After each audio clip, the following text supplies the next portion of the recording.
1971-এর পূর্বে পাকিস্তানিরা আমাদের উপর মোড়লগিরি করেছে, আর 1971-এর পরে যতটুকু দেখেছি এই 55 বছরে ভারত আমাদের উপর মোড়লগিরি করেছে। এখন আমরা হয়ে গেছি ওই গরিবের সুন্দরী বউয়ের মতো।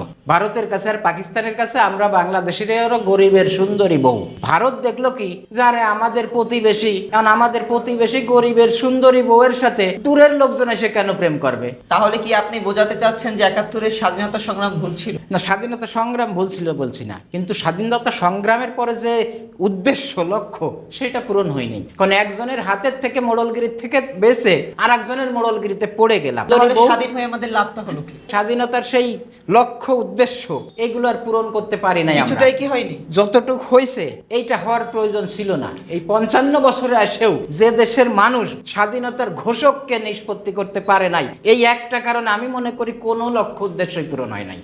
কিন্তু দেখা যায় যে বাঙালির ছেলে বিচারপতি, বাঙালির ছেলে সেনাপ্রধান, বাঙালির ছেলে প্রধানমন্ত্রী, বাঙালির ছেলে স্পিকার, বাঙালির মেয়ে স্পিকার।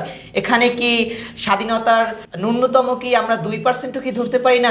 বাঙালিরা তাদের আত্মনিয়ন্ত্রণের অধিকার পেয়েছে না। আপনি যেটা বললেন প্রধানমন্ত্রী, আমি বলি পাকিস্তান আমলে অবিভক্ত পাকিস্তানের দ্বিতীয় প্রধানমন্ত্রী ছিলেন আমাদের বগুড়ার সন্তান মোহাম্মদ আলী। তারপরে অবিভক্ত পাকিস্তানের ভারপ্রাপ্ত রাষ্ট্রপতি এবং দীর্ঘদিনের স্পিকার ছিলেন চট্টগ্রামের ছেলে ফজলুল কাদের চৌধুরী। তার ছেলে সালাউদ্দিন কাদের চৌধুরী দীর্ঘদিন মন্ত্রী এমপি ছিলেন। কাদের চৌধুরী ছেলে বর্তমান সংসদে এমপি আছেন হুম্মাম কাদের চৌধুরী। তারপরে প্রধানমন্ত্রী ছিলেন নুরুল আমিন, নেত্রকোনার মানুষ। তারপরে আমার মাগুরা আমাদেরই আত্মীয় ছিলেন ওই সময় অবিভক্ত পাকিস্তানের ডেপুটি স্পিকার মজিউল আজম খান। আপনি যে নুরুল আমিন সাহেবের কথা বললেন, উনি পাকিস্তান সরকারের মুখ্যমন্ত্রী ছিল। হ্যাঁ, প্রদেশের। হ্যাঁ, এই পূর্ব পাকিস্তান প্রদেশের। কিন্তু দেখা গিয়েছে শেখ মুজিব সাহেবও স্বরাষ্ট্রমন্ত্রী ছিলেন।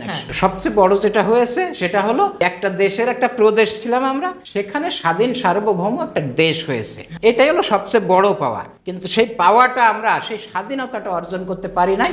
বৃহৎ একটা প্রতিবেশী বা তার পেটের ভিতর আমরা থাকি, তাই আসলে এখন আমরা তাদের জাতাকলে পড়ে আছি। তাহলে আপনি বোঝাতে চাচ্ছেন যে আমরা কাঠামোগতভাবে স্বাধীন হওয়া সত্ত্বেও আমরা অর্থনৈতিক রাজনৈতিকভাবে আমরা বন্দী। হ্যাঁ, অবশ্যই বন্দী। কারণ হলো আজ 55 বছরে আমরা সামরিক শক্তিতে এগোতে পারি নাই। কেন? আমাদের এই প্রতিবেশী দেশটা বলছে যে তোমরা একটা প্লেন কিনতে হলেও আমাদের অনুমতি লাগবে, যুদ্ধের বিমান কিনতে হলেও।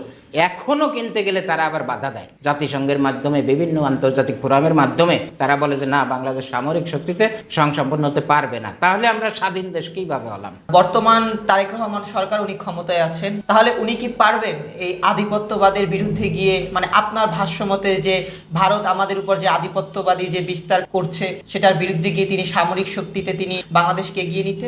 গত 55 বছরের মধ্যে মাত্র আমরা 1.5 বছর দেখেছি ডক্টর ইউনূস সরকারের আমলে সেই আধিপত্যবাদকে দূরে ঠেলে নিজস্ব স্বকীয়তায় চলার চেষ্টা উনি করেছেন। তা আমরা চাই এই চেষ্টা থেকেই এই সরকার সেই চেষ্টাটাকেই ধরে রাখবে, ধরে রেখে চেষ্টা করবে যে এই আধিপত্যবাদ থেকে দূরে থাকতে। ওই আগে বললাম 71 পূর্ব মোড়ল ছিল আমাদের পাকিস্তান, 71 পরবর্তীতে মোড়লগিরি করে ভারত। ভারত কেন করে? সে দেখলো যে বললাম যে আমরা গরিবের সুন্দরী বউ, তো দেখলো যে আরে দূরের লোকে এসে আমাদের প্রতিবেশী সুন্দরী বউর সাথে কেন প্রেম করবে, আমরা প্রেম করব। এই করে তারা এই পরিবর্তনটুকু আনলো। পরিবর্তনটুকু কিরকম হয়েছে? বাংলাদেশে সরকার পরিবর্তন হয় না 55 বছরে, বিভিন্ন সময় বিভিন্ন দল সরকার আসছে। তা সরকারের কি হয়? ওই ঘুষ, দুর্নীতি, বিদেশে টাকা পাচার, অকাম কুকাম, অন্যায়, স্বজনপ্রীতি সবকিছুই থাকে, শুধু দল চেঞ্জ হয়, সরকার বদল হয়।